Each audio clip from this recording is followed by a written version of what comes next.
there, hi there, ho there. Welcome to Hightailing Through History, a history podcast where two sisters get high and surprise each other with a story from history's vault of the weird and the wonderful. I'm Laurel, the older sister. Joined by Katie, the younger sister. Yeah.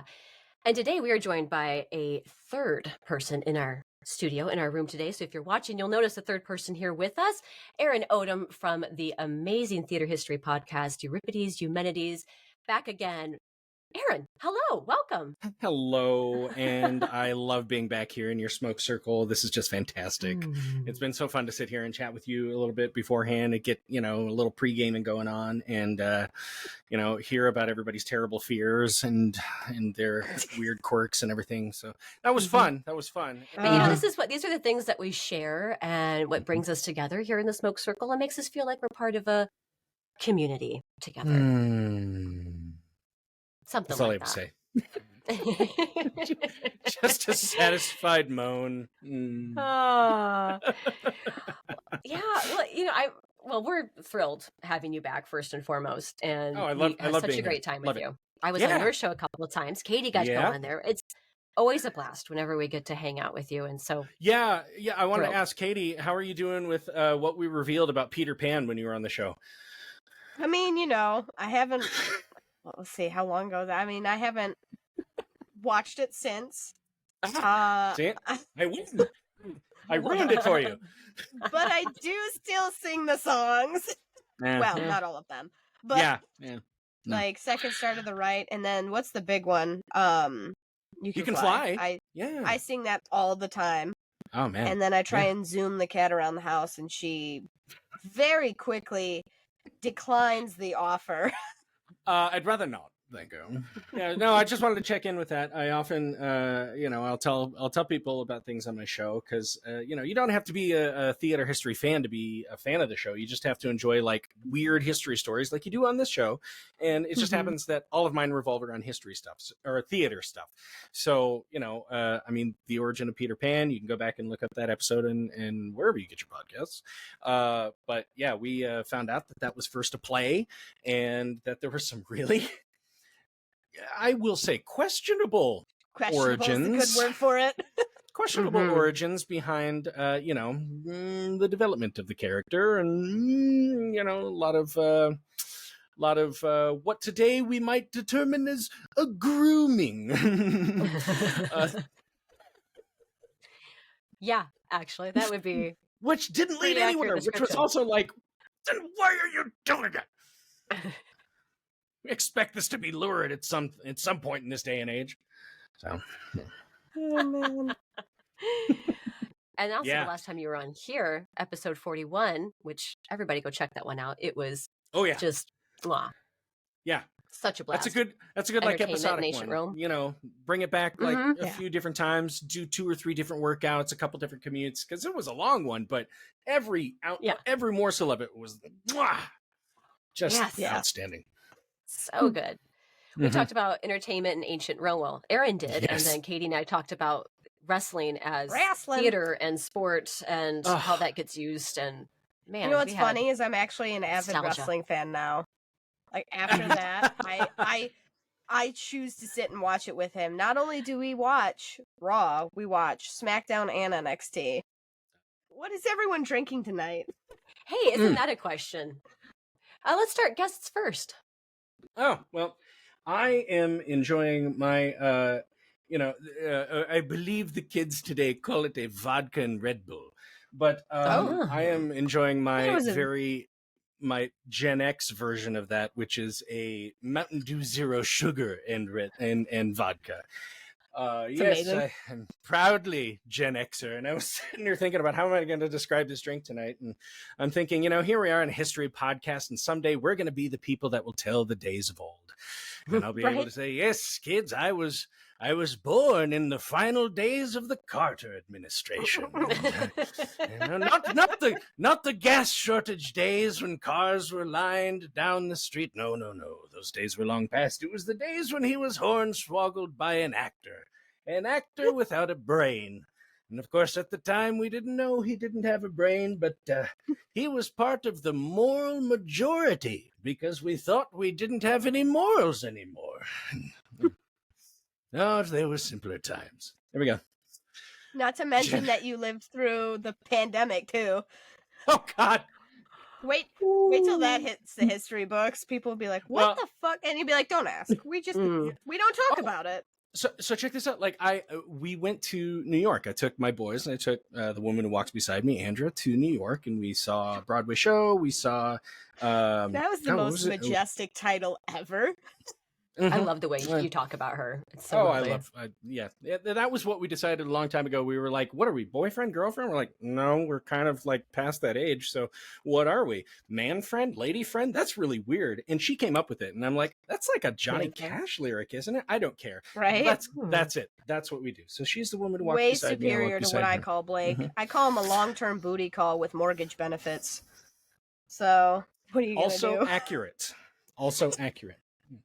But anyway, we went to New York, and Andrew really wanted to go see the 9/11 memorial. And my kids were like, I don't really want to do that. And we're like, why not? It's part of history. They're like, well, you know, this is a really positive trip. We had a lot of fun this week, and I don't want to button it with a downer. So, but she eventually went, but at the same time, I was like, why don't you want to see that? It is. Yeah. And even Andrew's kids, who are 24 and 22, they were like, yeah, why do you want to go see that? You know, and we go, why don't you want to see that? They're like, we don't remember it. It wasn't in our lifetime, some of them. And I went, yeah, but it affected you. You realize that? Well, in what way? And I'm like, okay, let me point this out. Hey, heard of standardized testing in schools? We wouldn't have that without No Child Left Behind. You know why we had No Child Left Behind? Because George W. Bush got elected to a second term. You know why George W. Bush got elected to a second term? Because he was a wartime president. You know why he was a wartime president? Because he was a lame duck president when a massive, invasion took place in our country. Domestic terrorism hit, yeah. So, yeah, all of that affected you in your daily life, where you have to go, 3 days out of the year, I got to sit in the auditorium and do a class.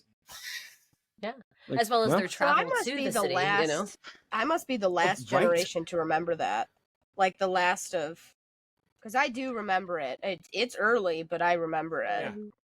Andrew went, and she was really glad she did, but it wasn't like, hey, what a cool museum. It is a cool museum, but at the end of it, you're just like, ugh. Like how you feel after you got out of Oppenheimer. You're like, ugh. I haven't seen it yet. Oh, well, I'll tell you, you'll go and you'll go, just never go to the movies. I don't. Well, I like when you stream it at home, you'll go, ugh. Yeah, right. Did I get enough of that soundbite? Huh? Okay. Is it a real downer? It's about, are we as humanity actually going to destroy the world? Maybe. Yeah, probably. Roll credits. Yeah.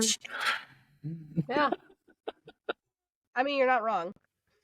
Maybe we will. Right. Yeah. And then later we'll go, what happened? And we'll have podcasts like these to remind us what happened. I hope so. I okay, hope so that's the quick story of what I'm drinking. What are you drinking? Oh, I'm gonna go next. Okay, well, I thank you for leading this little segment of the show. I'm gonna turn my little sweaty cup around. Oh, you still have those. So my husband was invited to. So he's in youth sports and soccer and whatnot. Soccer, not just any sport, please. But he was invited out by a big sportswear brand to go to LA for the Arsenal-Barcelona exhibition game. And he came back with what felt like 37 of these things.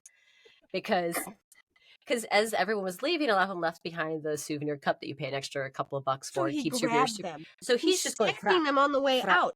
What? Yep. Why? Though, why would you do that? So we can have super icy cold drinks at home. That no, but other people had them. Just take what you got and leave. Okay, I know. No, I'm gonna jump in. I'm gonna jump in on this because we just went to Broadway, and this was a thing when I first went about 4 years ago that I didn't realize was a thing. When you go to a show, if you go to a Broadway show, go get yourself a drink, get yourself a soda, get yourself an alcoholic beverage, whatever. They have souvenir cups for every single show you go to with the show logo on them. Oh, wow. Which is why now we have 4 Lion King cups upstairs and 7 Sweeney Todd cups upstairs, and those are our drinkware right now. Oh, I'm drinking gin and tonic, by the way. Okay. I'm drinking my favorite flavor, the lemon lavender. Ooh. There it is. Oh my goodness. CANN. Her usual little beverage. Stuff. Love it. I do. So, what do you say, kids? Should we history? Yeah. Okay. Actually puts Aaron in the hot seat first. Shit. I mean, so, okay. Well, I heard of this story a long time ago, and I couldn't figure out how to make it a full episode of my show. So I'm like, if I am invited somewhere, people will get a taste of what I do on my show, talking about an interesting story from history that happens to revolve around theater, but would probably fit in more towards a like general history podcast and something people can pour over. So this one's very interesting. I don't know if anybody has ever seen the movie I Heart Huckabees, with David O. Russell movie with like Mark Wahlberg, Naomi Watts, Jason Schwartzman. For the record, I hate that goddamn movie. But I have never. It's one of the few times in my life where I haven't laughed harder at the end of a movie than I did at that one. Because it is this big buildup about philosophy and the meaning of life and trying to explore that through a lens of history with all these freaking malcontent wimps. And at the end of it, there's one thing where they're doing therapy with those punch balloons. You know, it's like on a rubber band and you punch the balloon. Yeah. And apparently it's supposed to be therapeutic in some version of this story. But at the end of the story, these two people realize that they haven't actually come to any concrete solutions to their problems. They haven't like discovered the meaning of life after sitting and thinking about it for, a couple days. And at the end of it, one of them just has a punch balloon in his hand and hits the other guy in the head. And the guy's stunned for a second. And then he hits him in the head again. And the guy falls over. And you sit there for a second. And then the credits roll. And I am dying laughing. Okay. I'm like, you went through philosophy for 2 hours making us go through this entire thing. And the meaning of it all is hit a guy over the head so he falls over and we laugh at it. I was rolling. I was by myself in a small apartment cackling on the floor. This story is probably going to be very similar. That's funny. So, to start my story, I will ask you this. How familiar are you with the families of the heads of state of World War I? Decently. Are you really? Like, well, you're talking about the Austrian prince and all that, like... Well, kinda. I'm talking about when the conflict was started. Who was in control of the factions from each country? I remember specifically actually having to, like, write an essay about it, and it sucked. Ooh, so, yeah. Mm-hmm. Not that I don't love history, it was just a lot of... Listen, have you ever read the Bible? Here's the thing about the Bible. This fucking guy had a kid, and he had a kid who had a kid, and then he had a kid who had a kid, and then, by the way, this is this guy's cousin, and this, and this, and this, and I was like, okay, whoa, listen, I need you to slow down. This is boring, it's not interesting, and nobody's died yet. Here's what I'm going to do. This will basically be my book report on the interwoven branches of the heads of state. I mean, I want to take a look at the royal families involved with World War I. And I'm going to do my best to untangle the family trees so we can understand this story, because those trees grew very near each other and got very tangled up. Okay? Yeah, sure did. So, to set the scene, I'll remind you of a few global powers on each side of the conflict. Germany fought for one coalition, while Great Britain and Russia were allied in the other coalition. The leaders of these countries are the main players in today's story. Kaiser Wilhelm II. I'm going to send you... No, I'm not going to send you that picture yet. No, I want to send you that picture so you you know what I'm talking about. Okay. Yeah. Oh, I love that name, though. Wilhelm. Oh, it is glorious. There's Kaiser Wilhelm II. Oh. Look at that stash. Yeah. Yeah. Okay, I like his I little mean, skull and Is crossbones. that a on his head. skull? isn't that Mhm. ridiculous? Okay, so Dude, that's so metal. yes, for just listeners who aren't watching the video, yes, we've got the Kaiser, who's got this fantastic mustache that is Mhm. pointed upwards for a few inches on the ends, which was fantastically waxed, and he made sure it He was every worked for day. that. And then on his head is like this Cossack, Yeah. big poofy hat that has Yeah, been very like, Russian style. yeah, that has been like Mad Maxed to a degree, with like a little skull and like it looks like a laser eye on the top and This some is such an metal accurate brackets, description. right? Okay, so that's Kaiser Oh, Wilhelm. man. Okay, so for generations leading up to World War I, it had been something of a family tradition for the members of the royal families of Russia to create bonds in marriage with the German houses of nobility. Like they only fished in that pond, okay? In fact, it was known that some Russian czars expected and almost demanded that their sons marry women of class from some of the great houses of Germany. Like, don't look elsewhere. Not even in our own country. Okay. From what I understand, Wow. this preference derived from the Tsar's belief that German women of nobility were much more refined and cultured than women from any other country, including Russia. Oh. I figured they just want a sturdy German gal, like Right? Greta. Yeah, Mhm. yeah. You have good bones. And not only that, German women were often considered more attractive than women from other countries as well. I'd say At so. least by the Germans. Apparently, they had a fetish. That would be their OnlyFans page. German women, please. Okay. Funny. On the flip side of that coin, to keep up public appearances, the Tsars believed it also helped create stronger alliances with the German government, and everyone needed their allies. So they're saying, look, we have very strong relations with the Germans, and they're sexy, sexy, well-cultured women. You should see their hips. You should see their hips, especially when they stand behind leaders of state when they are giving... I'm doing a German accent for Russians. It's terrible. Anyway, okay. So, this preference became fairly awkward during the outbreak of World War I, when the two countries found themselves on opposite sides of the conflict. Yeah, that's a tough one. That'll be weird. It's like, no, wait, let's get into Russian. No, we don't like the German women anymore. We did, but then there was war, and now we don't like them. So we say, but we still keep them in our beds. I was going to say, it could make things more exciting for them, really, if you think about it. Well, maybe don't think too hard. Yeah, we are sleeping with enemy. What do you make of these? Anyway. But it might not have been the best timing for Russia to have entered a war in 1914. As we may recall, civil unrest had been growing in Russia for quite some time, and the Russian citizens were just about to have enough of the Russian royal family, the Romanovs.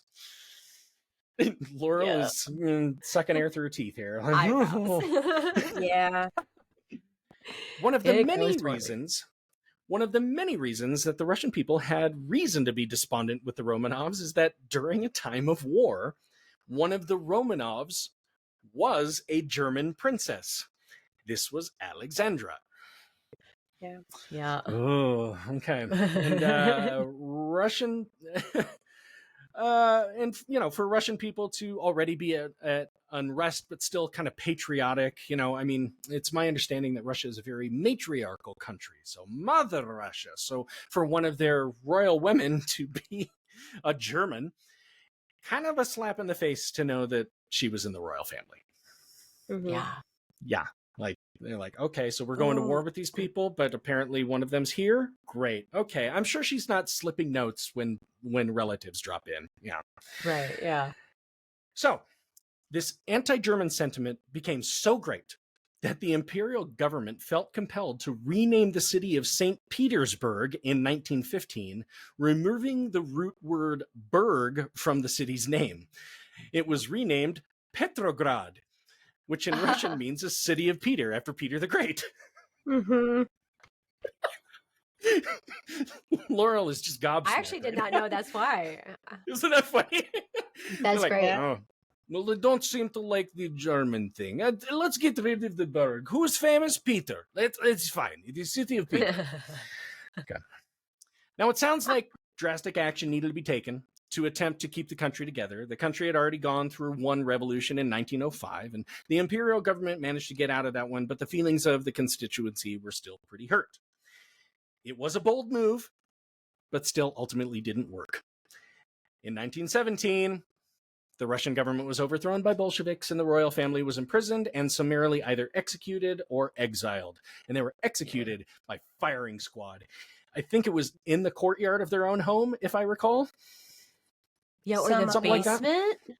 And some Yeah, of oh, them yeah, happened out yeah. in the basement, and then some of them actually, I thought they actually happened out in the forest. Alexei and Oh, yeah. Anastasia. Yeah. It wasn't sure. pleasant either way. Yeah. It wasn't pleasant. Awesome. So, still at war, the Russian people only strengthened their hatred for Germany. This was no secret to Kaiser Wilhelm II, the current emperor of Germany, and it really bothered him just how much the Russians hated Germany. What? You're a head of state. And you're going, I don't understand. Why do the Russians hate us? It's not fair. Especially wartime. Yeah. Wartime. Mhm. Can't they just get over it? God. Putting politics aside, though, it sounds like Wilhelm and his wife really liked Alexandra and several of the other German princesses that had been wed into noble families in Russia. Not to mention that the Kaiser and Tsar Nicholas II were distantly related themselves through various couplings between German and Russian royal families. It was distant, Okay. but they were bound by some blood at some point. Yeah. So, for the Russian people to be hating on the Russian royal family so much, part of which was hating on the Germans, that they executed them, well, that was just insult to injury for poor Kaiser Wilhelm. They're really trying to get under my skin by killing all these people. He's having a lot of emotions no. about this. He's having a lot of feelings. Oh, they did that. Why? I'm very hurt. As though that weren't enough, he took even more offense to the fact that countries were allying against his forces, and he took offense to this for a few reasons. Number one, Wilhelm considered himself to be a very chivalrous man, and war was definitely a duty reserved for those who have earned titles. Okay? After all, he did have 3 big official titles as the ruler of Germany at the time. German Emperor, as I said, the King of Prussia, which was like the northern part of Germany. Yep. And this is my favorite one. I don't know where they stamped this, but it's official. Supreme Warlord. Oh. Well, That's a Star Wars title, isn't it? Like, right? Seems to be a trend with the leaders in Germany at this time. They really seem to have an overinflated sense of self. yeah. I mean, you could say. I mean, the term the one of the terms the president of the United States has is commander in chief. You're like, oh, I get that. He's the top. Okay, right. Supreme Warlord. I mean, is there a degree below that? You're like, sub. I mean, or above I'm making that, fun of Sublime them. Warlord. Oh, okay, good. Okay. You know, I'm making fun of them, but here's the deal. If I was in that position, I would 100% give myself a title like that. I know who I am. You know who I am. I would Would I tattoo be it that on my bougie? head. Yes, I would I be walk like, into yes. a room and they go, "What's that say?" Oh, he's supreme. Okay, I guess we bow. Do we bow? Do I kneel? Kneel always works. Kneel. Okay. Anyway. Okay, here's the second part of why Wilhelm didn't like this allying against him. There's a quote I found about his character. Kaiser Wilhelm II, imperious, impulsive, imbued with notions of the divine right of kings and Germany's God-given trajectory to greatness, while at the same time insecure and hypersensitive to slights to his imperial dignity or his dynastic mission, was arguably the very last person who should have been entrusted with the immense powers of the Hohenzollern military monarchy at such a critical juncture in Germany and Europe's history. Ooh. Probably. Yeah. I don't know who wrote. I know who wrote that, but boy, they had an opinion. Yeah. Maybe not a wrong one either. No, it sounded like. I mean, yeah. I mean, given what we already know, he's hypersensitive about how people feel about him. Well, what that actually means is that an entire government is being reestablished, millions of people are dying, and he's just getting all butthurt in Berlin and going, but why are they being so mean? Yeah. I think about that when people talk about Lincoln's mental state during the Civil War and how he was like very frequently depressed. And you're like, who wouldn't be? Yeah. Half the country left the country when he got elected. Yeah. Right. He's like, Yeah. oh, why doesn't anybody like he me? carried Is it me? He carried It's my the opinion. like the weight of the Union, man. Like what the hell? Yeah. So I mean, that's a more extreme example. What you're talking about here was a very tense military conflict that was kicked off by what even today, like I read about the assassination of an Ecuadorian presidential candidate this week. And, the world isn't falling apart, but it did in 1914.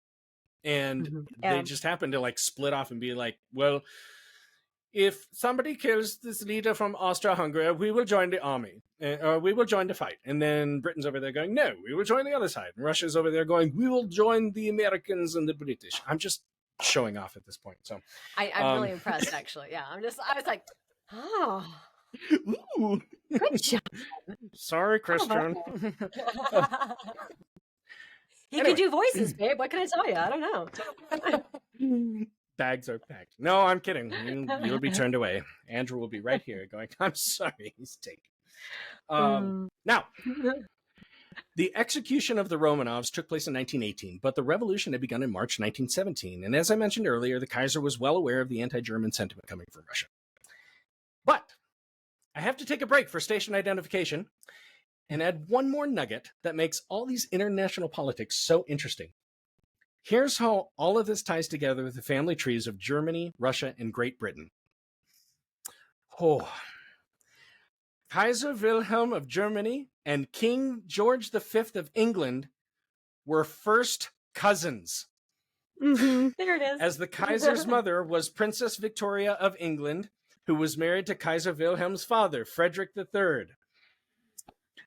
Princess Victoria's brother was King Edward VI of England. Both Princess Victoria and Edward VI were children of the great Queen Victoria of England. So you have two kings who are grandchildren of Queen Victoria. Yeah, there it is. And have you seen a picture of King George next to Tsar Nicholas II? I'm going to show you. Here in a minute. Oh, it's amazing. It's startling. Yeah. So what this means is that also due to his birthright and inheritance, Kaiser Wilhelm II had royal titles in Great Britain as well. In the town of Windsor, very well known for being in the title of the popular Shakespearean play, The Merry Wives of Windsor. Okay, relating to theater, here we go. And everybody remembers that one, right? This is one with John Falstaff of the Henry IV plays. And in this one, he tries to seduce two wealthy old widows in some town he's passing through to see which one of them is going to treat him better. And it all falls on his head, right? We all know that. It's actually very funny, very much in the vein of a good ancient Roman comedy, like we discussed last time I was on the show. And so, okay, but back to European royal families and close family ties. So as Laura was mentioning just a second ago, on top of Wilhelm II and George having branches of a family tree that touch each other, the mothers of King George V of England and Tsar Nicholas of Russia were sisters, making those two monarchs also first cousins. Okay, hold on. Yep, So, it's tangled up. I'm just making sure that I'm tracking, that's all. So the mothers of George from England and Nicholas from Russia were sisters. Okay. So they're aunties. Okay. Kaiser and George were first cousins. Let's see. The Kaiser's mother, Princess Victoria of England, so that's Victoria's daughter, because she had to name her daughter after herself, was married to Kaiser Wilhelm's father from Germany. So you have Frederick III and Victoria, Princess Victoria. Okay. Yes. Now, also, Victoria had a bunch of other children. Queen Victoria had I think in something I read, there were something like 25 different members of the heads of state of Europe that were somehow out of the children that Victoria had. I thought you were going to say she had 25 kids. I was like, holy uterus. I think she... Oh my God. Somebody's going to correct me on this, but I think she had 9 and then like 16 grandchildren that all still had royal titles all over the Europe. Because, Okay. Now, Wilhelm, take him out of the picture. Then you have George V of England and Tsar Nicholas. So George's mother and Nicholas's mother were sisters. Yes. So that's how that connects. Okay? Okay. Oh. Yeah. So Wilhelm and Nicholas aren't directly related like that, even though it is kind of like, we have 2 or 3 litters of dogs in the same kennel, and they all, they're all kind of related, but that's kind of, So to make this all even crazier, you got to see King George V and Tsar Nicholas II together, and I've just sent you that picture. Oh, it's so good. And Here for our members in video, I'll have these posted in our show notes. Uh-huh. Oh, wow. Which one's which, Katie? I cannot. I mean, they're both wearing crosses. Well, one's British and one's Russian. That's it.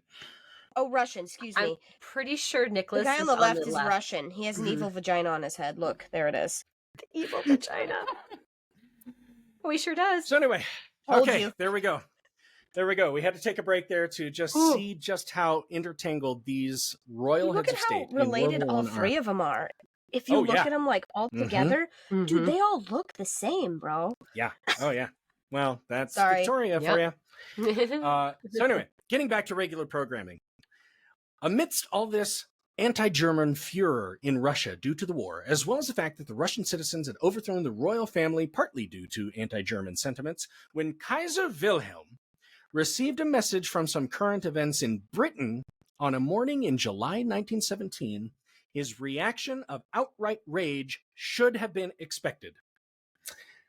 A messenger brought him a memo that was basically just the headline from a British newspaper. And here it is. By the king, a proclamation declaring that the name of Windsor is to be borne by his royal house and relinquishing the use of all German titles and dignities. That's why they're the House of Windsor. Wow. So, King George V of England was doing much the same that had been done in Russia to separate themselves from their enemies in a time of war. So they changed their house name. They changed their house name. Okay. Yeah. Okay. And that's I was like, hold on, let me make sure I understand this. So that's basically what happened. They just decided, okay, from here on out, we're called the House of Windsor. But really the reason was, or one of the reasons was, we're in war with Germany. But check this out. So what was it previously? It was... Oh, I'm getting there. I can't remember what the British name of it was, but check this out. Another snarled branch in this whole family tree is King George's wife, Queen Mary, born and raised in England, but was born Mary of Teck, the daughter of a German duke. Ooh. So the English queen was German. So George was trying to show his people that they had no sympathy with the Germans, and by giving his wife the name of Windsor, he also effectively removed the Kaiser's royal heritage in Britain, and effectively deleted from anything British the Kaiser's family name. I'm going to say it a few times here. Yeah. Saxe Coburg Gotha. It's 3 titles and they're hyphenated. So Saxe, S-A-X-E, hyphen Coburg, C-O-B-U-R-G, hyphen Gotha, G-O-T-H-A. Saxe Coburg Gotha. I've heard that name, actually, now that you say it out loud. You're no longer to be known as Saxe Coburg Gotha. Now you are Windsor. And anybody who has royal titles with Saxe Coburg Gotha no longer has them. He's brushing off those epaulets. So he quite legit just stripped him of his titles, is essentially what happened. Like, completely. Yeah. You have this royal heritage from your grandmother. Now you don't, because we're at war. Yeah. Wow. Been exiled, bro. And Katie, as you were brushing off your epaulets, I think, or Laurel, I think we can all agree that sounds very much more British than the other name. Yeah, just a little bit.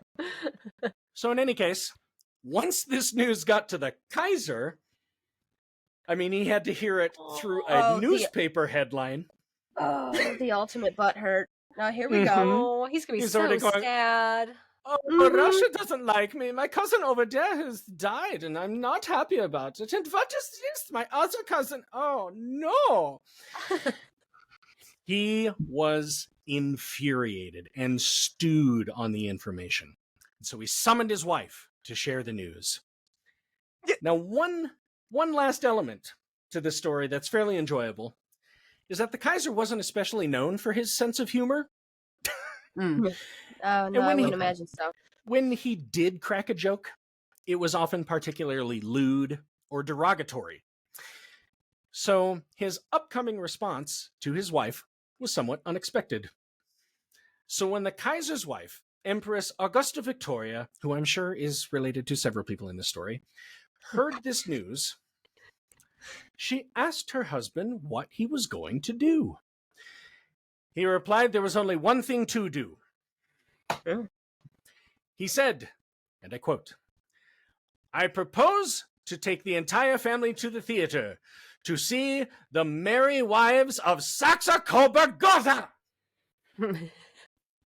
What? Oh, he's so funny. He didn't do that. Not The Merry Wives of Windsor. Oh, okay, I was like sitting here, I was like, wait, what? Just replacing the name of Windsor from one of the most popular titles in the Shakespearean canon with his own family name. If that's what they're going to do, I'm going to go see my play. He said it as an ironic musing and then stomped out of the room. Oh, okay. And the creation of the House of Windsor in 1917 was just one more lasting legacy of the Great War and the emotions it provoked. And that's pretty much my story.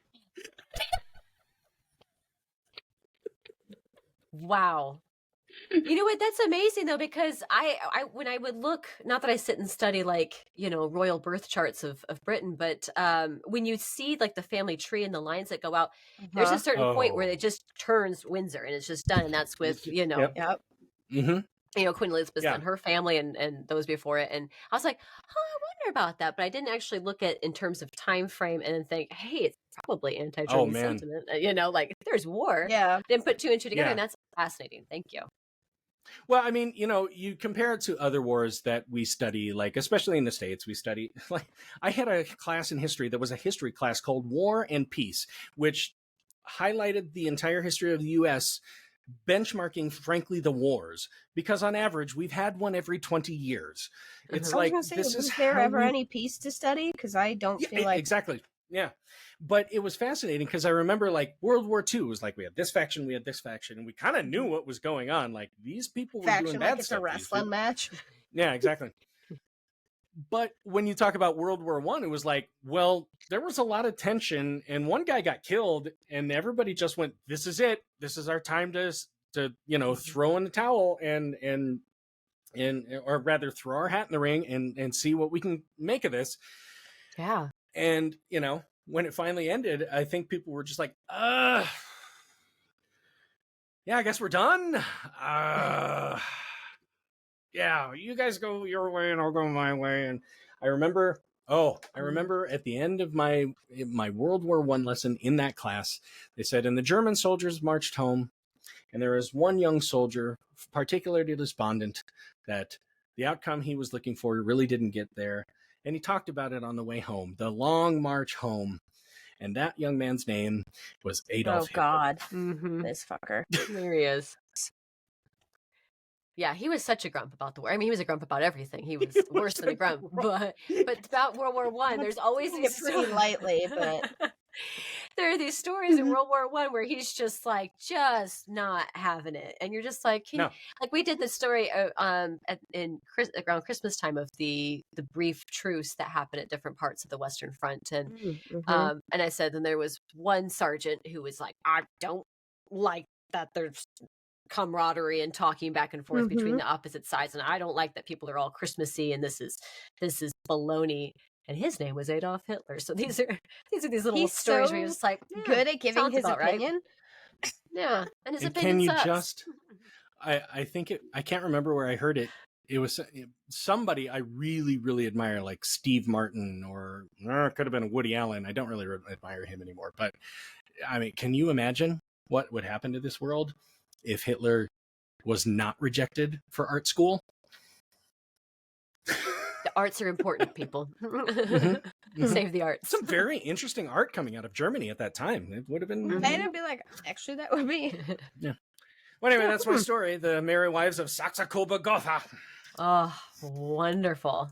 Wonderful. Thank you. You know what? I feel Thank like you so much. part of the everybody being interrelated like that, I feel like that led to just a little bit, not just everybody's hurt feelings because kind of related, but also everybody thinking that they had dibs at everything.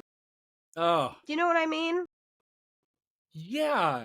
I mean, when you get into a bigger family like that and there's like one person at the head that everybody respects, and you go, but she always liked me for this. And you have this person who's like, yeah, but I always felt like you always got a little bit more preference than I did. And then that person's going, yeah, but look what you got. And then they start butting heads. And you're like, wait, why are we butting heads? I feel like that added to it too, because everybody wanted, again, you're so interrelated at that point. I feel like that would create a lot of competition to be like, well, I'm just as good as my cousin, so why can't I rule Austria and Germany or whatever, or I just feel like that definitely added to a lot of that issue. I would say so. Yeah. I would say so. Yeah. Yeah. Well, anyway, there's my story. Thank you, Aaron. Anytime. Welcome to the halfway point. Oh, family. Am I right? Well, hey, maybe things aren't perfect all the time with our family, but I feel pretty confident saying that I'm pretty sure none of us here have gotten ourselves embroiled in a world war, and that's been exacerbated because of our family ties and created a lot of tension at the next family dinner. I feel pretty confident saying that, but maybe I shouldn't assume things. But hey, what am I talking about? This is the halfway point, and we hope that you're enjoying yourself in the smoke circle. If so, please rate, review, like, follow, subscribe, whatever it may be on the platform that you are listening or watching on right now. Things like that are super duper helpful for indie podcasts like ours. It helps us move up in charts. It helps the magical algorithms push our podcast forward so they get seen and heard by more people who might enjoy our show. And we'd be eternally grateful for that. Maybe sharing the episode with a friend or on social media. And speaking of social media, give us a follow over there. All of our social media accounts are directly linked in the show notes below. Over on Instagram and TikTok, we share news about the show, what we're doing, little bits of history, but we also have History One-Hitters, which are short videos to talk about some cool thing that we learned about in history and wanted to share back with you. In fact, actually, lately, some of our History One-Hitters have been doing particularly well. Over on TikTok, one of them went, I guess, viral. I'm not sure what the metrics are for something like that, but it's brought a lot of people here listening. So, hey, if you found us that way, welcome. Let's keep that party rolling. And speaking of keeping the party rolling, let's move on to part 2, where Katie and I tag team the history of Jesters, which is so much fun and so delightful. And without further ado, let's puff pass it on to part 2.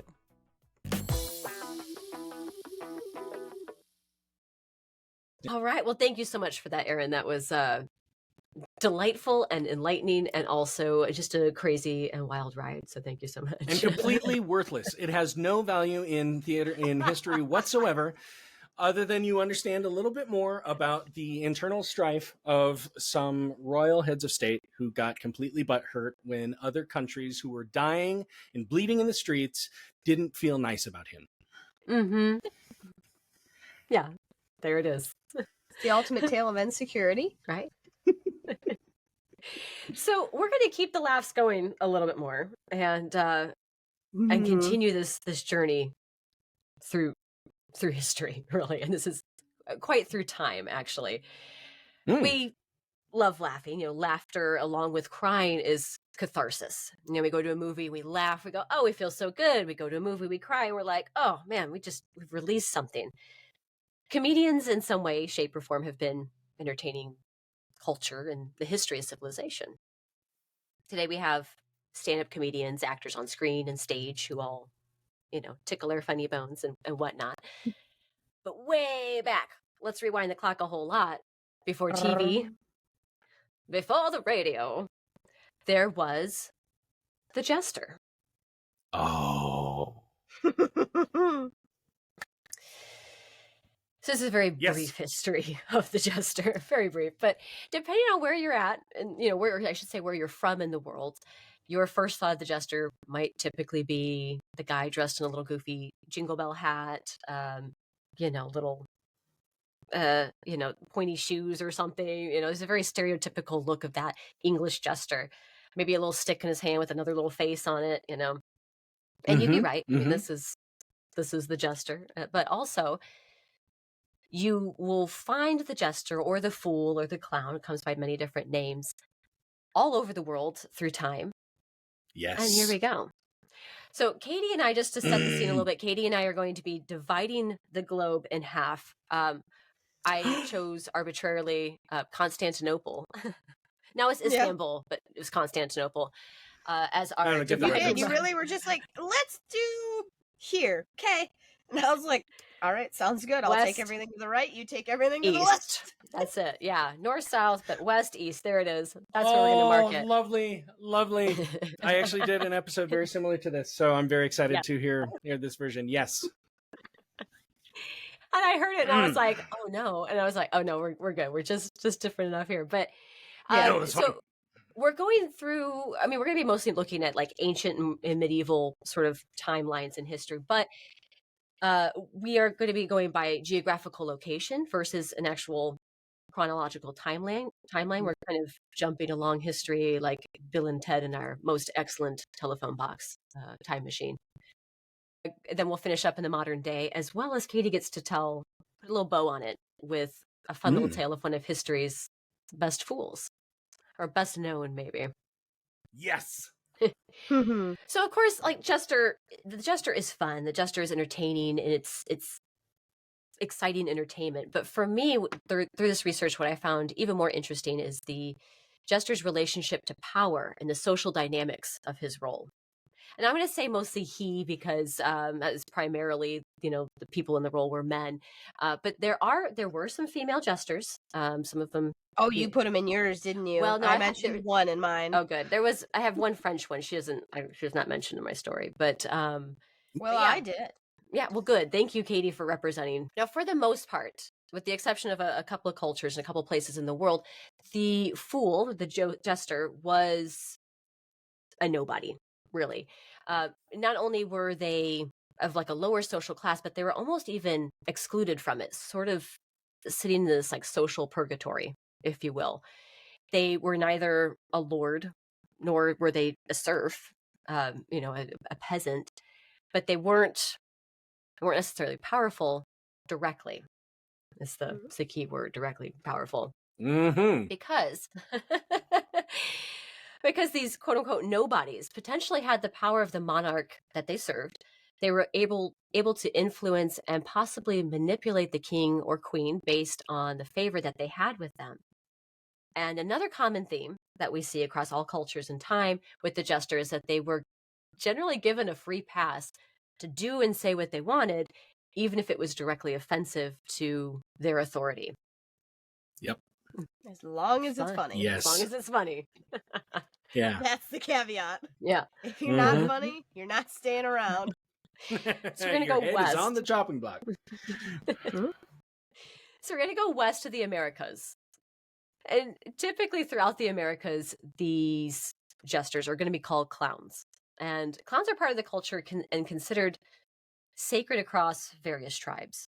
The Pueblo peoples, namely the Hopi tribe, had clowns that were part of their ceremonial rituals each month.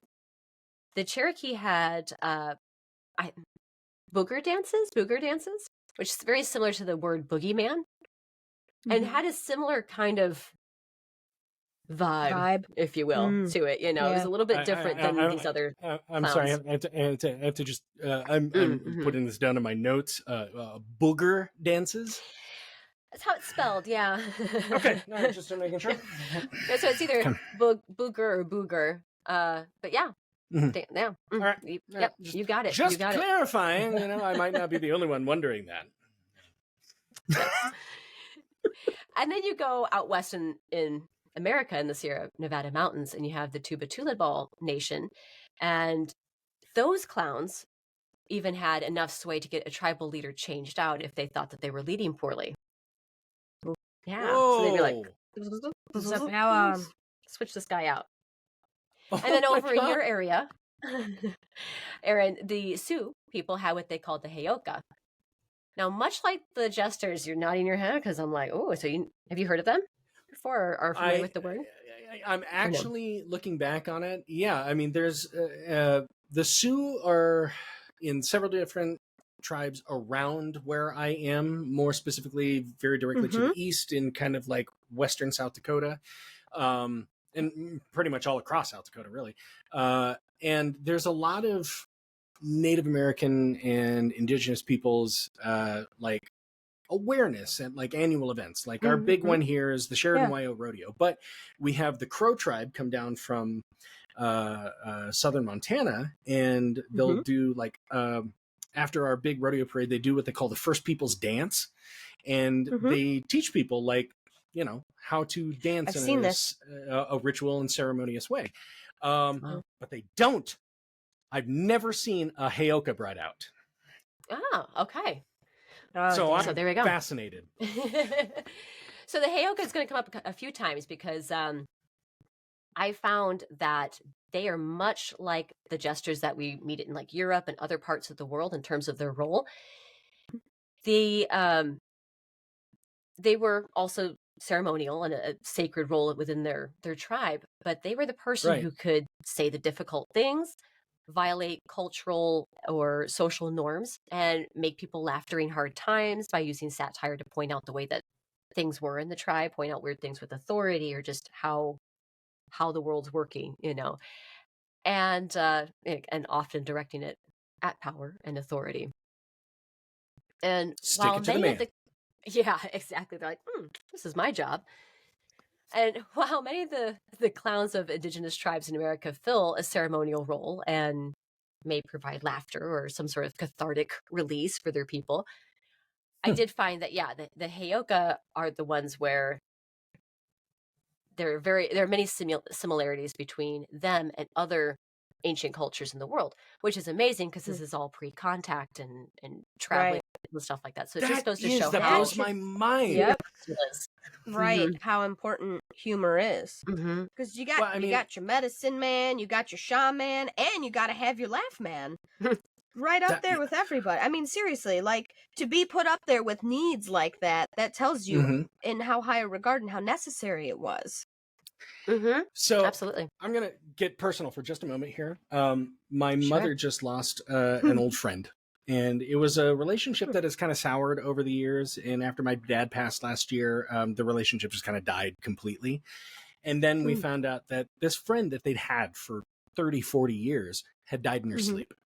And so mom was like, we got to go to the funeral. And we went to the funeral, and I helped her out with that and everything. And the sermon for it, this pastor should be ashamed of himself because he was almost like trying to hawk a used car. Like, you know, come to the Church of Jesus and I can help you. If you start today, you won't feel sad. When I gave my dad's eulogy last year, I said, this is not a time to be sad. This is a time to celebrate this person. He's no longer with us, but the time we got, how about that? What did we get out of the time we got with this person? Isn't that amazing? And then I'd talk about all the stuff that he'd done. And And it was so obvious this guy didn't know this woman at all. So I'm like, what he said to these people was not at all comforting or helpful, or anybody in an existential state of death is weird, I don't know how to approach it, didn't help him at all. So on the flip side of that coin, I have done that episode on funeral clowns in ancient Rome with my son Ethan, and he was flabbergasted. You know, there was these actors that were basically hired to mimic the person dead in the funeral procession from the temple to their burial site. And he'd walk the streets making fun of that person, and people would be like, yeah, that's just like him. That's great. Thank you. That reminds me a lot of him, and I feel better about that. Yes. So it reminded them that they still have the memories of that person. And so I think that was ultimately kind of the feeling of that. So it sounds like the Heyoka and these other tribes had something similar to that, which is great. Fantastic. And a fascinating pre-contact. This was just something that seemed inborn in people. This is how we explain this and feel better about it. Wow. Absolutely. The Heyoka were often seen as this bridge between life and death. And a lot of ceremonies were done at sunrise. So it was also like a start to things, you know, like that rebirth, that life, the start to the day as the sun rises. And I think it's really amazing, especially again, when you look at how this plays out across cultures, you know, across the world. Moving south to Mesoamerica, the clowns, once again, they're called the clowns, are very similar to the Heyoka in that their contrary behavior, their mannerisms, was a way to point out rights and wrongs, poke fun at authority, bring levity to serious concepts like death, and also just to be there for a little bit of fun and entertainment. Yeah. When we're looking at pre-contact as well, too, in Mesoamerica, one of the biggest groups of peoples that come up when it comes to the clowns is the Maya. And they would do all kinds of things, oftentimes dressing up as animals like the spider monkey, and which I think is great. Yeah. Because it's fun, you know, right? The spider monkey, fun, kind of goofy, silly, but a little bit of a trickster. And that's also an interesting point that comes up that I'm just going to so briefly touch on, because it does open up a whole historical box of goodies. But one can get into the whole idea. My mind is already like, you can see the smoke coming out of my ears from the gears turning in my head. I'm like, oh, okay, so you're talking about Arlecchino, the prankster and commedia dell'arte, which is exactly like the spider monkey people. Okay, anyway. No, you've got it exactly right. And because wrestling guys would go,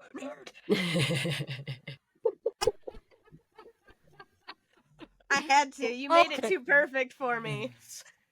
You're allowed. You are allowed. You're allowed and welcomed and accepted here.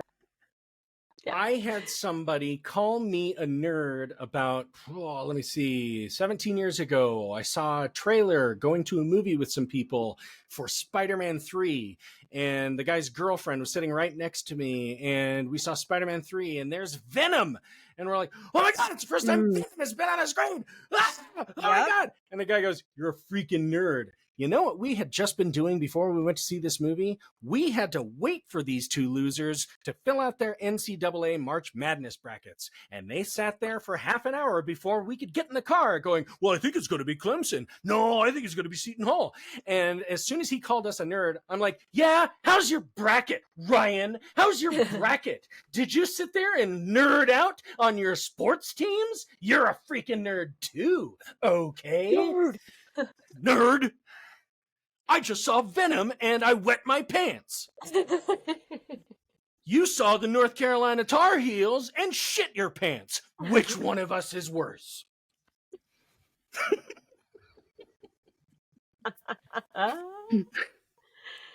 Yes, I do like sports as well. I do too, but So the trickster comes up in a lot of different cultures' mythology. The spider monkey. Right.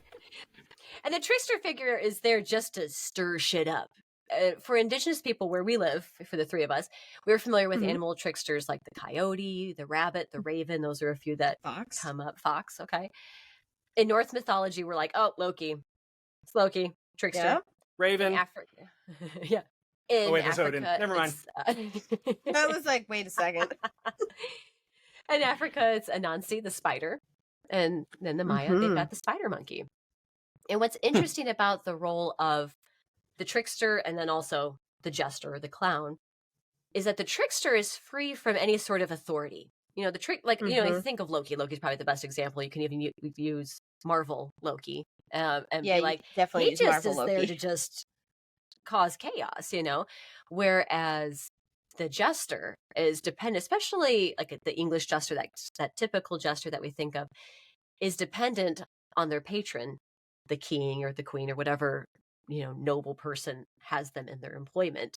And so you're walking that fine knife edge of being like, well, I don't want to piss people off too bad, but they use very similar elements across tricksters and jesters.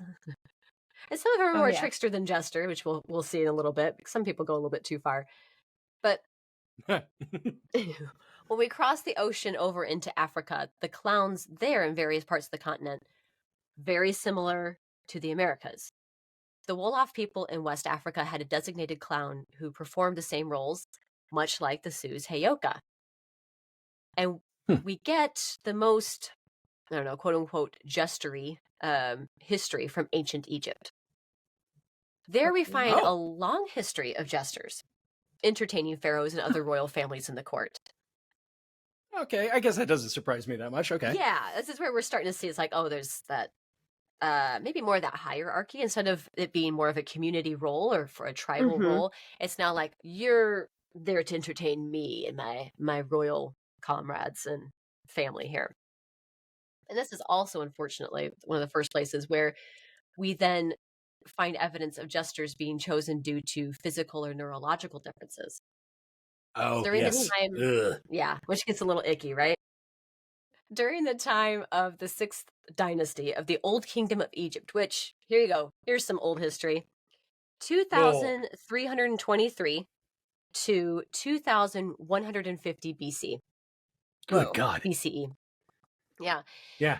So there is a correspondence from a court official writing back to the boy pharaoh, Neferkari, to say that he's found a, quote, big air quotes here, dancing dwarf south of the kingdom. And he's like, check this out. This is amazing, sir, you know. And the pharaoh's like, yeah, bring this person back with you. And thus, unfortunately, begins a long history of peoples from a variety of ethnic groups in West and Central Africa being removed from their communities, brought north to be paraded around for the entertainment of royalty, more enslaved than hired performer. Okay. I was going to say, did they get any of the benefits of being the jester or no? Nope. They the got to people go. in question. Yeah. They didn't need a passport. Yeah. The people in question who were brought to be, you know, these performers, air quotes here, for the pharaohs were often, in like a lot of old anthropology literature and a lot of books, were called the pygmies. I'm going to say it once and that's the end. But it's pejorative, you know. Yeah. And that's how we're like, oh, we know, but we're also like, oh, yeah, we know that's not the right term. It's best to call them by whatever tribe or ethnic group they're from, like the Bakaya or the Mbuti. Well, and I think that's kind of unfortunate that word has lasted through to today, to like even animal nomenclature. Like you'll have animals named like, I don't know, the pygmy nuthatch or something like that. And it's just because it's smaller than the regular nuthatch or whatever. Yeah. Okay. Yeah. And that's I that's actually exactly don't think I knew that. I just thought that's what you called a small animal. And it's in relation to that's also very dark origins. Yeah. That's most things do, Peter Pan. Anyway.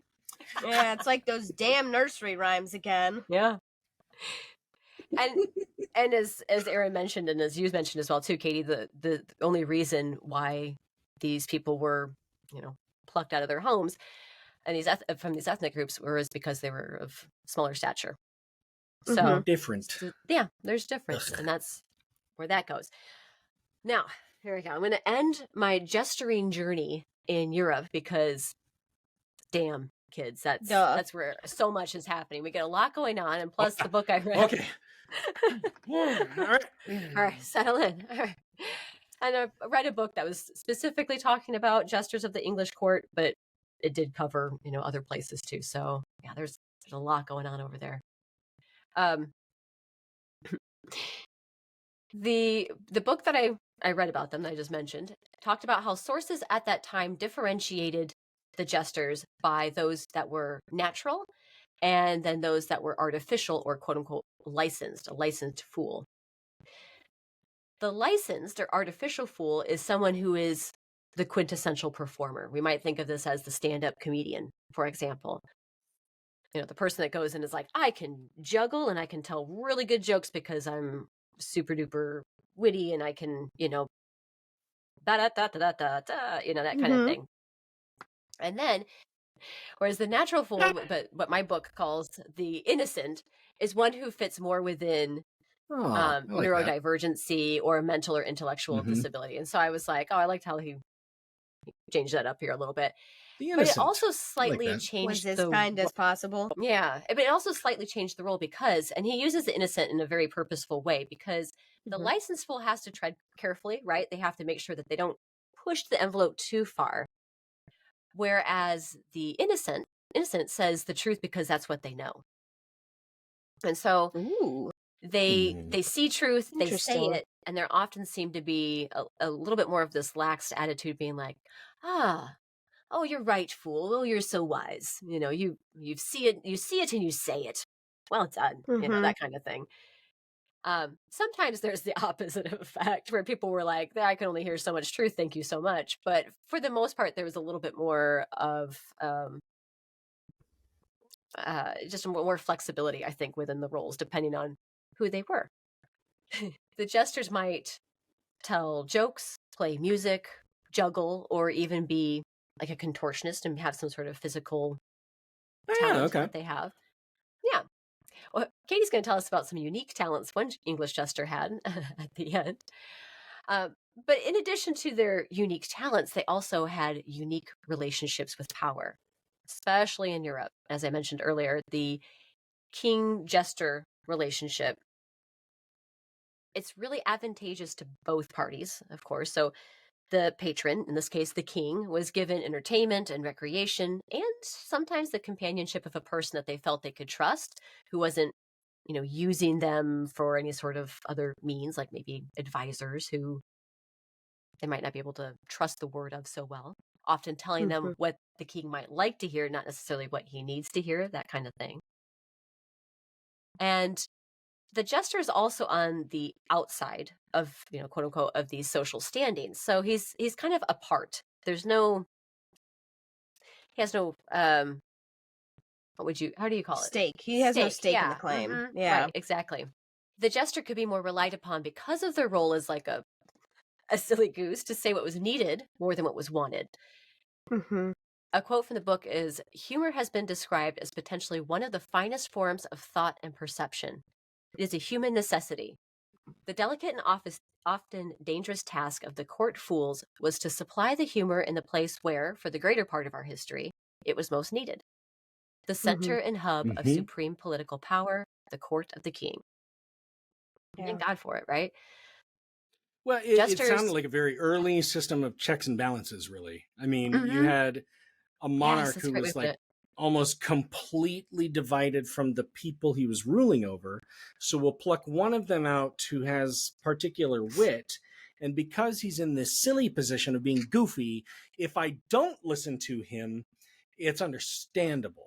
But if I do listen to him, people can go, well, that was very wise, very wise. You took the position of the people, and that was very wise. Yeah.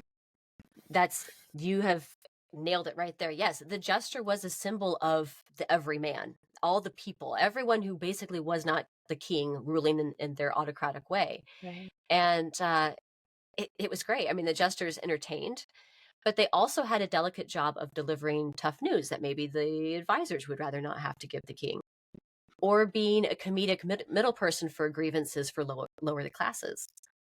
For example, in France, in Louis XIII's court,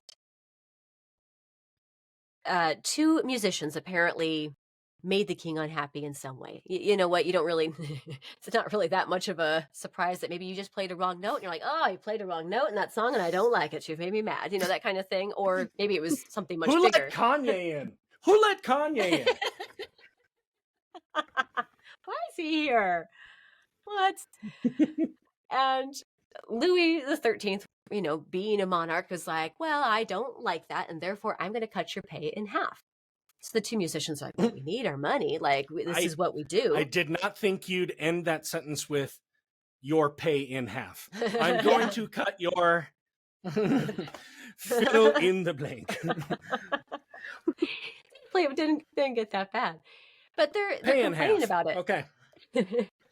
And the king's jester, Marais, said to the musicians, he's like, well, how about this? Next time you have a royal performance, only get half dressed.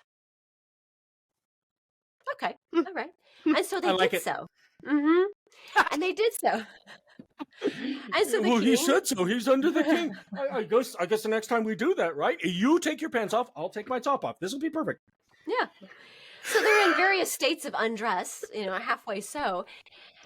And the king is like, well, what's happening here? And they said, well, you're only paying us half, so we're only getting dressed half. And thankfully, the king laughed and was like, full wages to you, right? Oh, wow. Man, that jester came in clutch. And if he wasn't taking a little bit of scratch for himself on the backside, like, oh yeah, he had to. You know, you could have had the other end of the sentence, if you know what I mean. And you know, just a little tip would be helpful, is all I'm saying. Yes. And actually, there are numerous anecdotal stories like this throughout the history of the jester. And in fact, actually, one story is that female jester who did a very similar thing. She intervened on behalf of somebody for a little bit of pay and used her position to get the king to laugh and, you know, be okay with things. Like, oh, right, it's fine.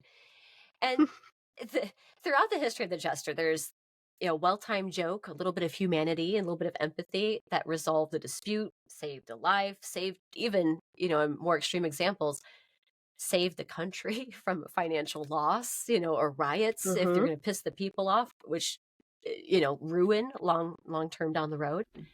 I have a great reading assignment for our listeners when we're done. Okay. But or a watching assignment, because it's even better watching. But anyway, we'll talk about it at the end. Okay. Bank that. I'm curious. But sometimes it didn't always go so great. There's a jester back in the 11th century Byzantine Empire called Romanus, who took advantage of his position and plotted against his patron, the Emperor Constantine IX. You see, old Romanus fell in love with the emperor's mistress, and he was like, well, I know it's going to make everything okay. Who wouldn't? God, she must have been gorgeous, right? The mosaics Come on, she's the mistress to the emperor. She's a dog? No, I don't think so. He's got the hard eyes for sure for her, and he thinks, well, I'm gonna tongue rolling up the mouth. He's a jester. Love cartoons. And he's like, I'm going to eliminate my competition, the emperor, my patron, and I'm going to win her heart, I guess. I don't know if he thought that she loved him back. It's a very weird thing, but he's like, I am going to kill him. I mean, he was really shooting a shot. I'm not only going to kill him, but I'm also going to take the throne. And... Oh, okay. It wasn't just, what's in my way? The most powerful person in the country. That ought to be easy. Oh, what's going to... Oh, there will be a vacuum of power. Who can fill that? Oh, I know somebody. Yeah. Okay. And the wild thing is he was apparently very nearly successful. Whoa. Because he had such a close connection with the emperor or the king, or, you know, these guys get in tight, and so if they decide that they want to do something like this, all it is a little knife or a little poison or a little, you know, push down the stairs. I mean, yeah. Another more famous and more fun example of a joke not quite landing so well is the story of the French jester Triboulet, who served Francis I. Now, it seems that Triboulet was an overall great jester. He served for a very long time, but sometimes had the habit of taking things just a bit too far. At what point, whatever his joke was, he thought it was going to, get uproarious laughter. He slapped the king on the ass. Which I'm laughing just saying it, honestly. But I'm there. Did he say good game afterwards? Did he say good game afterwards? Because that's the only acceptable reason I'll take. Good job, sport. Nice play out there. Old sport. Nice ruling you got there, King-O. Blake did that to me one time, and I straight up looked him in the eyes and said, if you ever do, and he said, good job, champ, or bud, or whatever, right? Some rendition of this. And I said, I love you. I would take a bullet for you. But if you ever do that and say that to me like that again, the closest you will get to love is a cantaloupe. What? Or you can microwave a cantaloupe. Is that the new version of the apple pie? I guess. I don't know. What are you doing to the apple pie? Because that's what I was talking about. Okay, Aaron gets it. Okay. Yes, back in the day, there was a great uproarious comedy known as American Pie. And a father came home to experience his son in the act of courtship with the pastry.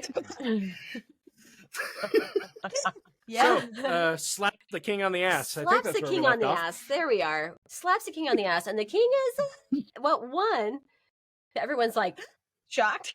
what? And the king is also shocked and also not so pleased. And He's only upset because he got a boner. Are they looking at my boner or at the jester? Okay, good, good. Just pulls his tunic down just a little bit. You almost outed me. So what was his punishment for outing the king? Well, here's the thing. The king is so pissed. He's like, I'm going to execute. You're done. You are going to be put to death, which was a risk to the profession, although it didn't happen nearly as frequently as I think it kind of gets made out People to be. would assume, People would think that. Oh, yeah, it sounds like it's a constant fear, but yeah, most times you're just kicked out. Like, nope, you're done. Yeah, it's very much in the vein of your parents will kick you out for inviting friends over when they're not there. But this guy was going to get the other end of the sentence. The other end, the fullest and most now final how I end. will refer to the old close shave, as it were. Yeah. And he said, but the king offered to spare the execution if Triboulet could come up with an apology that was more offensive than the act of striking the king, which I don't know why you'd want to egg the guy on at this point, but here we go. Triboulet replies, I'm so sorry, your majesty. I did not recognize you. I mistook you for the queen. Uh-oh.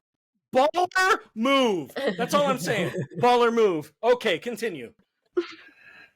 I mean, he really, clapped back for sure. Wow. But now, in most European courts, the queen is off limits for jokes and ribbing and poking fun of. And such is the case in Francis's court. He was furious, and he's like, oh, I don't care how much more offensive than the first deed that was, and what I said, I'm taking back that offer. You are definitely getting put to death. And you know what? Because you have served our courts for as long as you have, I will let you choose the manner of your death. To which our dear Triboulet replies, good sire, I choose to die from old age. Shit. This fucking guy.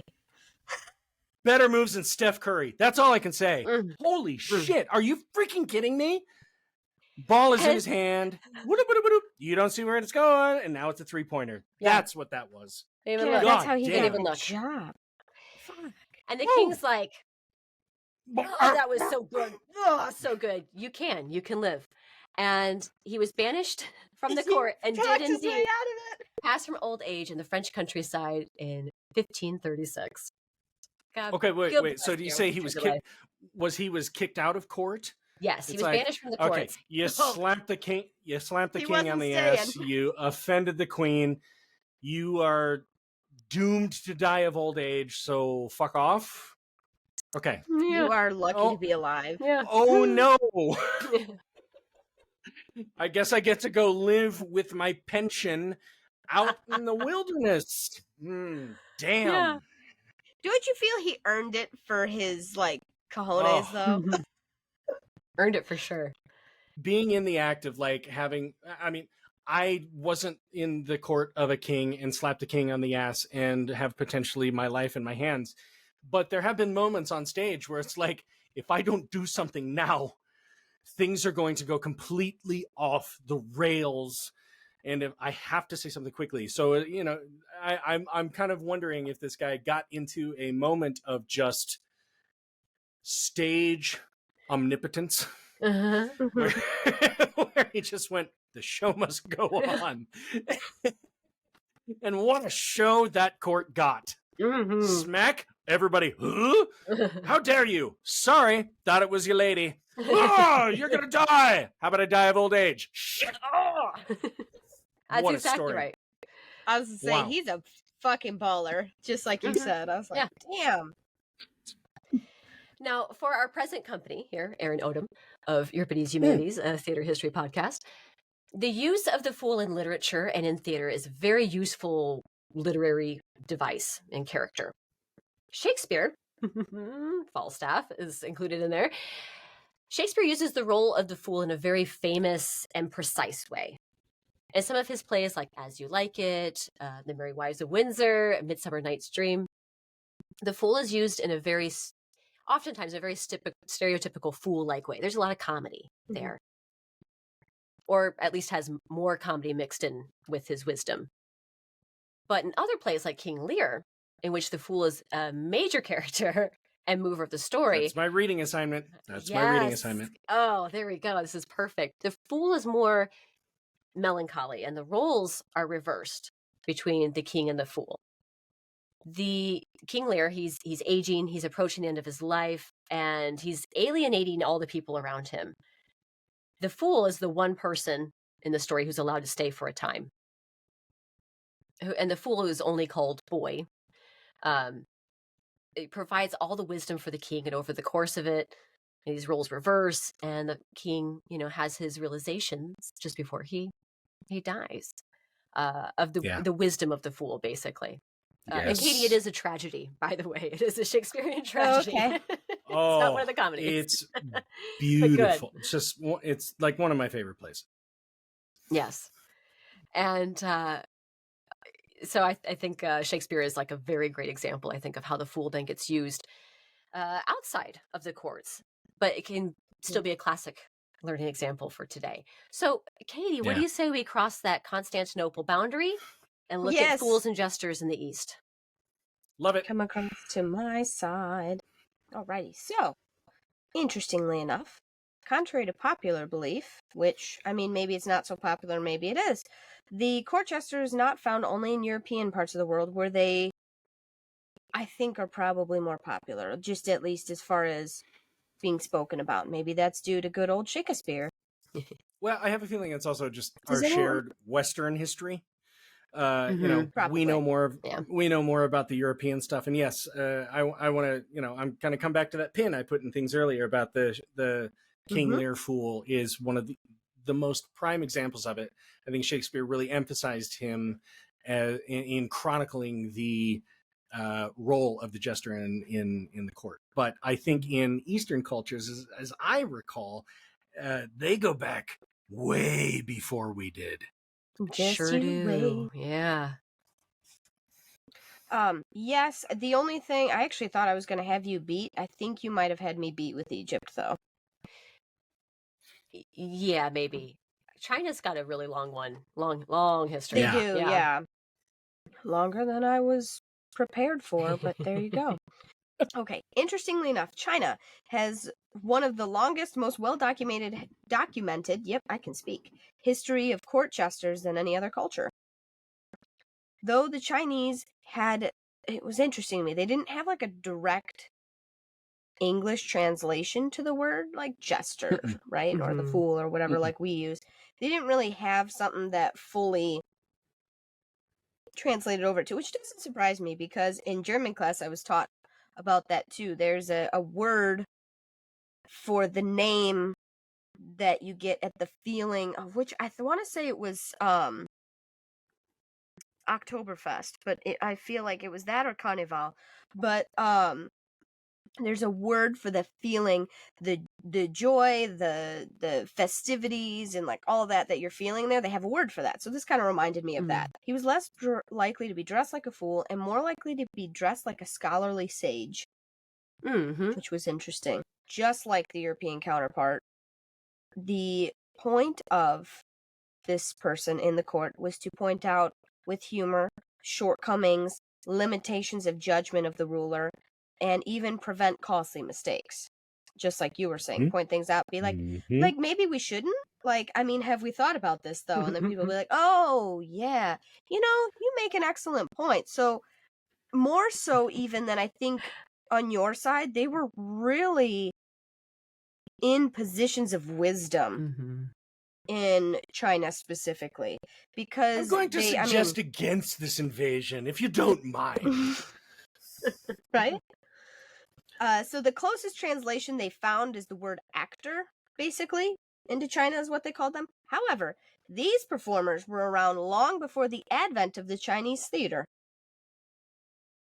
So there you go. Interesting.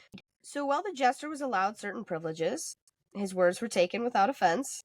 Sometimes, if you're funny. He had to be careful to toe the line of being lighthearted and funny, lest he earn his ruler's contempt, like Laurel said. Don't slap the king's ass. Records show these jesters within the Chinese court as early as 86 BCE. Yeah.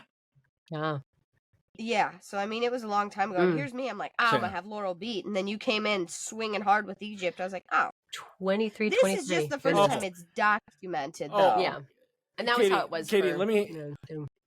This was so funny. Like, 20 years ago, I'm in theater history courses in college, and it's like, we start with the ancient Greeks and everything, and then about maybe 5-10 years later, everybody's like, did you hear about this shit in Egypt? And you're like, oh, what do you mean? And we're like, oh, they had been doing the thing the Greeks had been doing for 2,500 years before that. Yeah. And you're like, wow. Yeah. They were so that's 2,500 plus 2,500? Are you kidding me? Yeah. Right? It's amazing, yeah. And then you hear things like Cleopatra was alive when mammoths were. You're like, what? Isn't that fucking weird? Weird. What is it? The iPhone is... Wait, what was it? Oh, that was with the dinosaurs. What is with me and dinosaurs? Cleopatra's closer to the iPhone than the pyramids or something like that in terms of where she is in time. That's weird. Yeah. That's weird. The creation of the iPhone, yeah. Something like that. What the hell? Dude. Yeah, that's wild. Some of the most famous jesters within China at this time was Dong Fang. He served... This was like the big one that like kept coming up through multiple sources. I was like, all right, I mean... when you're good, you're good.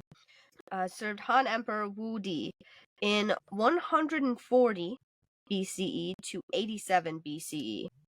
Wait a minute. Yeah. So 60 years? That's... Yeah. Whoa. That's what it said. I was like... Whew. We're all just sitting here like staring. But listen, I think I'm the least inebriated out of all of us. So the man who can subtract 8 from 14 is king. Oh, dude. Also, what's the answer? Speaking of being high, I think I actually mixed my numbers up. So everyone, listener, sorry. Oh, all right. Dude, it's going so well. So not 86 BCE, it was in the 600s BCE. My bad. Listen, they were really old in China. Oh, no, those numbers are right. Oh, okay. Previous, a couple of bullet points ago, I said that they were mentioned as early as 86 BCE, but it's actually in the 600s. I was about to kick you off that hill. hill, Blow Aaron. your mind again and be like, so that's 500 years? No. Let's calm down. No, the 140 to 87 is correct. Yeah, 60 years. Another famous one in China was Yuzan, called the Twisty Pole Jester, is how he went down in history. And this was in the Qin dynasty from 221 to 207 BCE. So I'm going to segue out of China for just a second before I tell you a couple stories. I wanted to include other famous jesters from the surrounding areas because it was not just China that these existed. They were in India. They were in all kinds of places. So another famous Persian jester was Abu Bakr in the court of Sultan Mahmud of Ghazna. Sure. And that's what it was. Ghazna. Gazna. That sounds, yeah. Right. Okay, cool. Sure. I can handle that much right now. And yet another one of this kind of ventured in your territory, Laurel, but I had to put him in there because he served for an interesting amount of time and through a lot of leaders, so I found that interesting. So Klaus Narr was a German jester who served not one, not two, not three, but 4 German Saxon electors.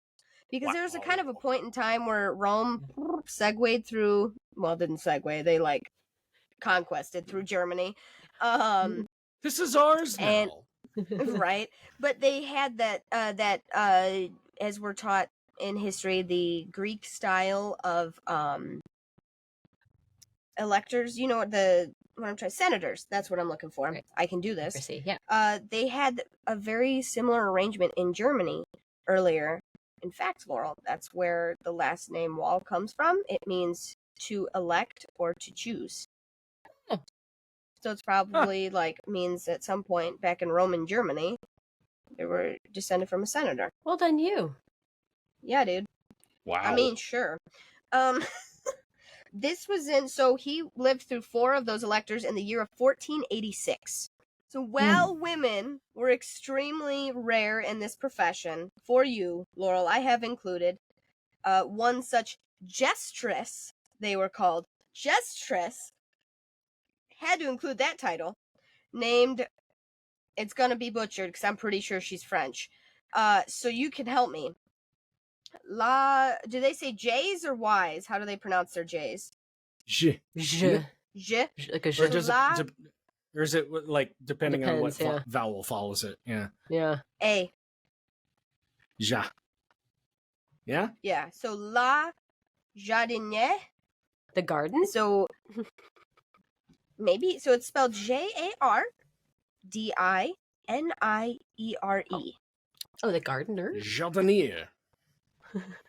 Le Jardinier. Ooh. Right? This was the Jester's name.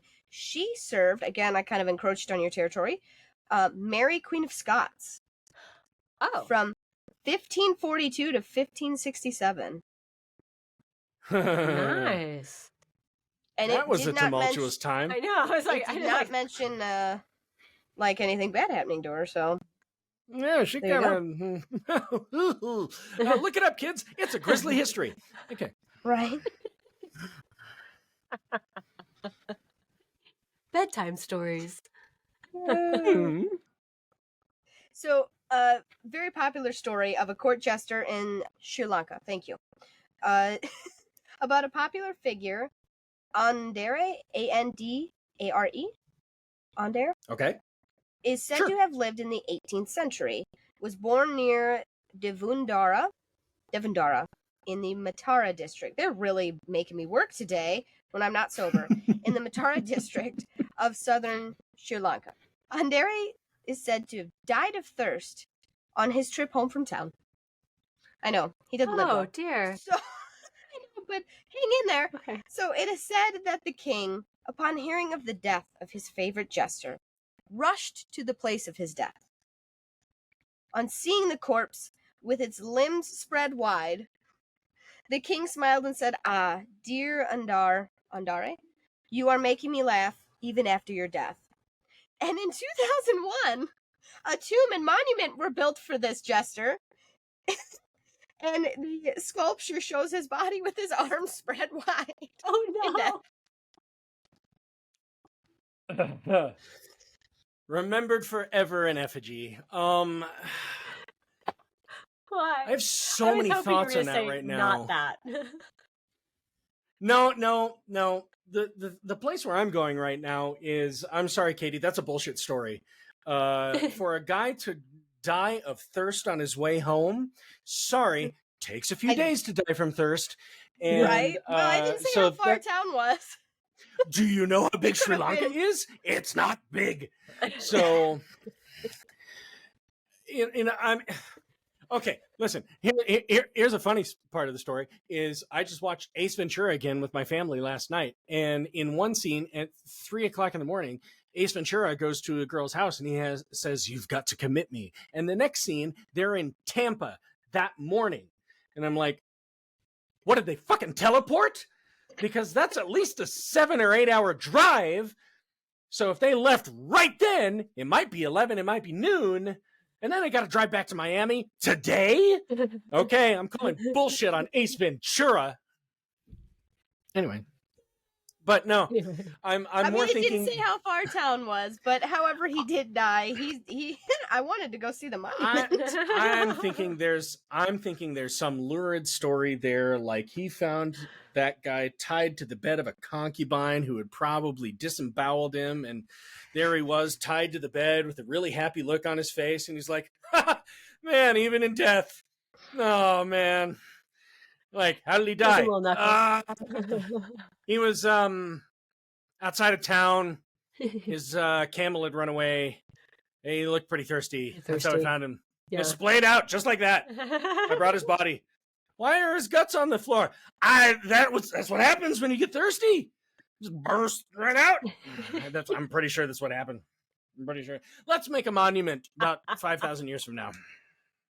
Oh wait, he was in the 1800s, about 300 years from now. Okay. I mean, it was a long time ago. Oh my God. I'm sorry. I died from thirst on his way home. Really? That's what it said. However, are you probably right? Probably. We may never know how he actually died. Hey, the king said so. So that is as good as gold to me. I won't question the king. Did you hear about that one who slapped the one in the ass? Jesters, as we have covered extensively at this point, they were often viewed as the ruler's scepter, or the right-hand man. Because of their positive tactics and their antics, they earned themselves reputations of mythological size and garnered legendary status. Which brings me to one very famous jester, by the name of Roland the Fata. Yes! Oh my God. One of my favorites. Do you actually know who he is? I did that whole episode on famous farters called Flatulists, and he was he kicked off the whole thing. So please lay it on me. As oh my God. Poof. The famous, as you say, flatulist lived in the 12th century. It says served King Henry II, but I'm gonna be honest, all the sources I went through, they said it actually was not clear which king he served. So yeah, in my research, it was like 3 of them. He was able to serve like 3 of them. Correct. Because I think like 3 of them died very young or something like that. Or like, one of them was very old. And I mean, you look at it like King Charles III was just crowned and he's in his 70s. So that's going to be a short reign, kids. Sorry for the disappointment. Right. No, you're right. And that's exactly what it said. So, and it was interesting to me how much the sources varied on that fact, which I thought was odd.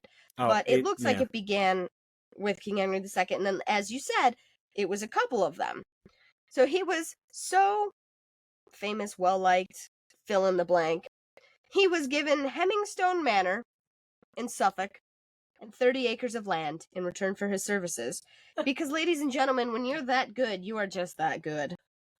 His claim to fame, try not to make fun of me because I'm going to struggle through this version and then the English version. No. I'm with you. Go for it. I struggled with this myself in my episode. Yeah.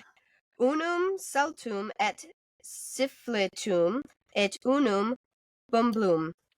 Or in English, 1 jump, a fart, and a whistle. Unum bumbalum. That was like my favorite Latin thing I'd ever heard. They're like, how do we describe this appropriately in the tongue of the gods? Unum bumbalum. And funnily enough, he performed it for the king every single Christmas. Very special occasion.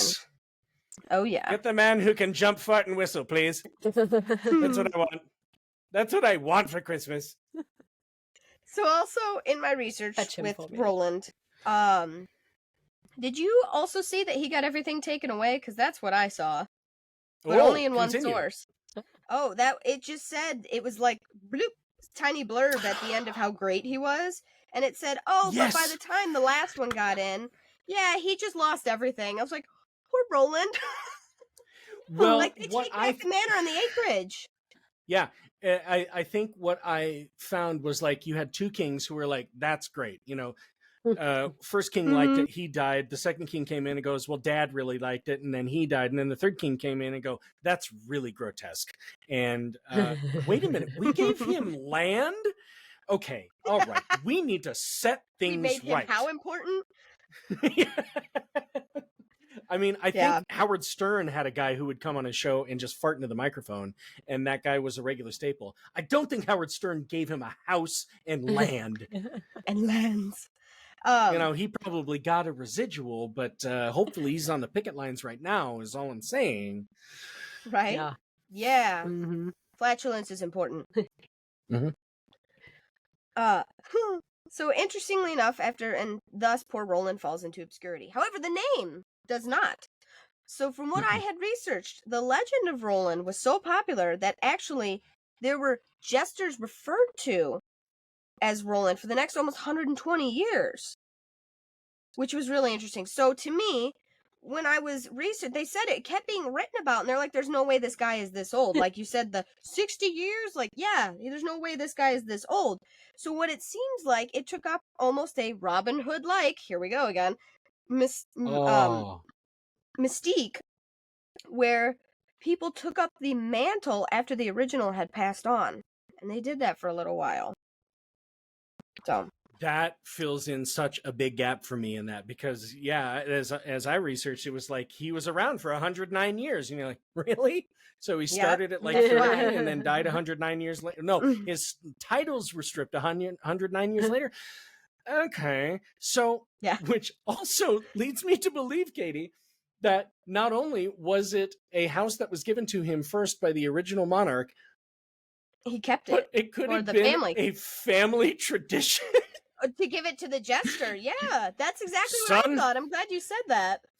You are not going to go out and be a blacksmith. Our family was born farters, and you will die a farter, because the Christmas pageant needs its farter. But Dad, I want to make swords, and I want to make helmets, and I want to make armor. No, you were granted this powerful anus for a reason. Okay. You have the most disrupted bowels I've ever met for a reason. That can fart on cue. Oh my god. But don't forget to jump on the whistle first. Listen, we're going to go over the technique right now. Okay, go for it. Oh my god. Can you imagine being able to fart on command? I actually had a friend who could do it in high school. Please go back and listen to my episodes. Le Petoman might have been one of my favorite characters I've ever had on my show. Oh yeah. He's Le Petoman. Play a trumpet with his butt. But not kidding. Blow out a candle. From a distance. Anyway. From a distance. Mm-hmm. So to round this all off with just a little interesting fact about why, specifically in the medieval ages, farting was seen as extremely taboo or even sinful at times. So commonly, when someone dies, their body releases noxious gases. So these gases are commonly associated with the gases that dead bodies produce when they decompose. So it was looked on commonly as a daily reminder of how close we are to death. So farting was actually kind of an interesting like social taboo in that way, not in just oh my god, I can't believe you broke wind before me. Like it was more are you gonna die? Yeah. I mean, it was just a weird social taboo that they had. I just need to find a chamber pot. Right. You smell like you've died. Like, I suggest otherwise, sure? good sir. Yeah. I would suggest removing some of the humors. Leeches. Get the leeches. You're too full of the bile. Anyway, okay. Did you do that with your mouth? That was amazing. Yeah. Oh my god! Please hire me. I'm available for Christmas parties. Can you jump and whistle? I'll work on it. Okay. It's reliant upon a good jump and a good in-tune whistle. Can you imagine? Do you think they clacked their heels together when they did it? Probably. That's where you get the tips thrown at you, like a guitarist on the sidewalk. Yeah. Oh my God! Did you see that? He clacked his heels together. A jump, click, a whistle, and a toot. That's it. Here's 30 acres. Oh my God. His timing must have been impeccable.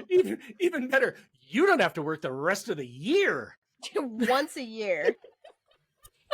That's the thing. Did he only have to do that one time, or was it whenever somebody was like, "Oh, that was really funny. Let's do that again. Can you do that again, Jester? Do that again, Roland. Do that again, again." I would be or was interested it just to like know. a one-time thing, and it was like a practically like a drum roll built up to this moment where he would do it, and you're like, "Yes," and then he goes home. Well, I professional. think I recall from my research, it said that was it. The records only showed that. Roland the Farter hired the for thing, the that's Christmas all that's- pageant. Yeah, Yeah. that's all that's written down. You know, so again, it gets tough with this Brilliant. stuff. Like, But I'm sure he would roll up in the local tavern and sit there and go, I am the king's farter. And they're like, that bullshit. Prove it. He's like, hey, I want $20 since I can. Like, all right, hey, everybody. This guy says he can jump, fart, and whistle on cue. He's like, okay, $20 from everybody. All right, here we go. And here you go. I hope so. Successful night at the bar. A man with and that drinks kind are of paid talent for. deserves to be well paid. Yeah. Bless you, Roland the farter. Roland le Fartoyer. Oh my God. Oh, Katie, thank you so much for that. That was fantastic. Fantastic. You even said it would end really well. Yep, it did. And we're done. And that's our show. That's it. That's all we got for you. A jump and a fart and a Great. whistle. And there we are. Merry Christmas. Merry Christmas. My Lord. Oh, Aaron. Always a pleasure. Never, ever a chore. And a chore? Hang on. It's my... No, it's not a chore at all. It's my absolute delight. I love doing this. Thank you for having me on. I appreciate it, and hope to come back again. Absolutely. Anytime. Like, I think we're just, I think we're just friends for life now at this point. Yeah. So you're never ever getting rid of Okay. us. I'll get the tattoo. All right, here we go.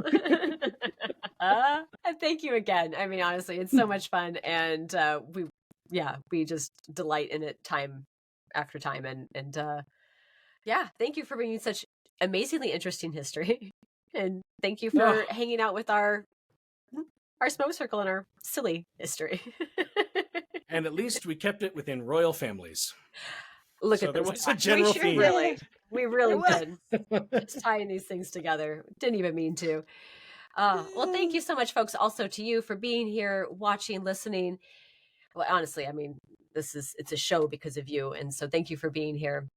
And we're going to do it again in a couple of weeks. Please check out Euripides Eumenides. It's a fantastic show, all about theater history. And you know what? Like he said, you don't have to be a theater history or theater fan to understand what's going on. It's amazing. It's so much fun. If you had fun here today, you're going to have fun over there. Go check him out. All of his information is in our show notes. We'll see you again in a couple weeks. In the meantime, folks, get money, get high, give love, and... I mean, sometimes you just need to do a jump, a whistle, and a fart. So there it is. Jump, whistle, and fart. Bye, folks.